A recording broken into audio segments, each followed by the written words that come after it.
So as you just saw in a recent video, I have moved on from my 2004 Nissan Xterra, which was highly modified for off-road usage, and I moved into this 2021 Toyota Tacoma TRD off-road.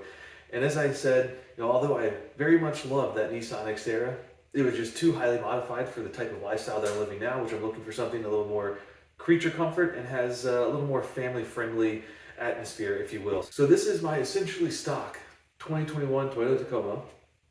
And really, this is what I'm going to call Project Goldilocks because, I'm not going to highly modify it the way I did with the Nissan Xterra, but I don't want to keep it bone stock. So I want to find that nice kind of midpoint where it's, not too much, not too little, but just right.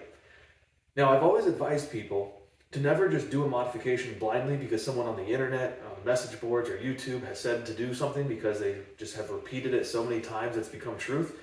But I prefer that you think about your vehicle, think about what you want it to do, and what are the shortcomings for why it can't do that right now.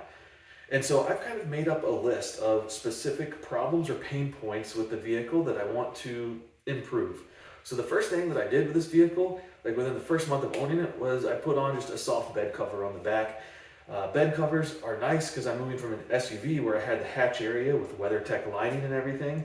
But if I'm packing up and taking the family on a trip, I need to take a pack and play, need to take a stroller, need to throw duffel bags in the back. I don't want them just, loose, being rained on, or having dust and dirt, road debris kicking up and getting all over things. The next thing on my list was some type of tool storage solution. I'm not doing a big old decked box or anything, but just some type of toolbox that I could put in the back that would fit underneath the bed cover.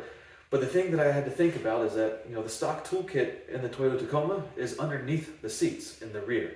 And if I have a car seat there and I get a flat tire, I don't want to be on the side of the highway taking my kid out of a car seat and then taking the car seat out of the car to get to the jack and tire iron.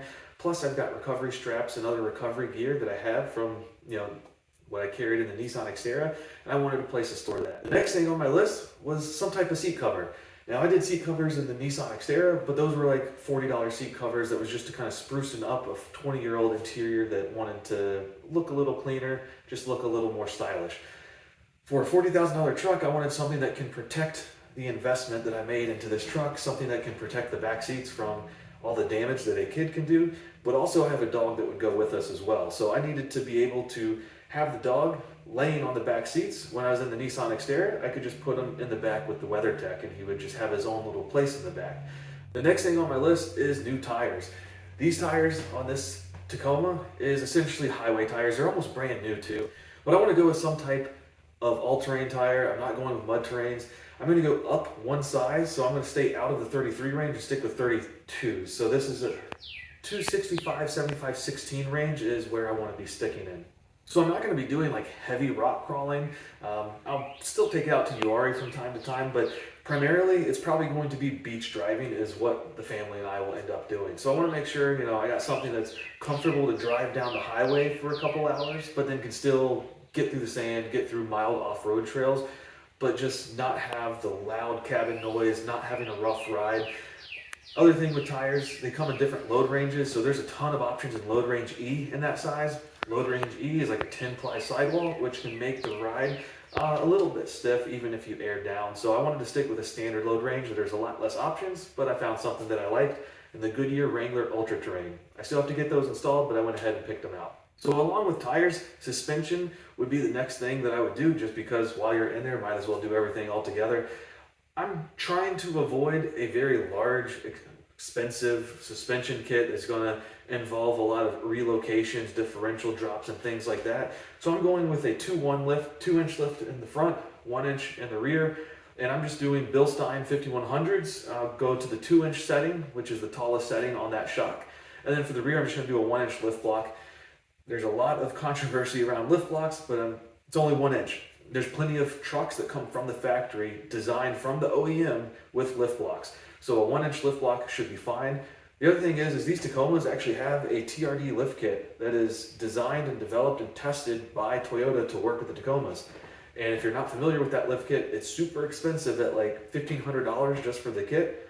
But all it is a Bilstein shock with a taller spring perch to preload the springs a little bit more and push the truck up 2 inches in the front, and it's a lift block in the rear. I also wanted to make sure that I was very easily able to get a good alignment so I didn't wear out tires and I didn't want to damage other components.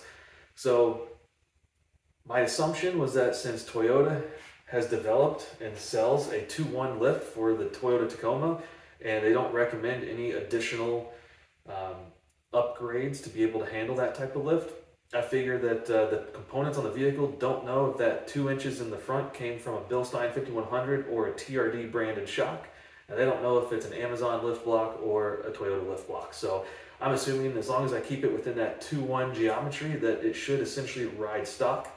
I also wanted to make sure I avoided adding different springs. When you get lift from springs, you're making the springs stiffer so they don't compress as much usually.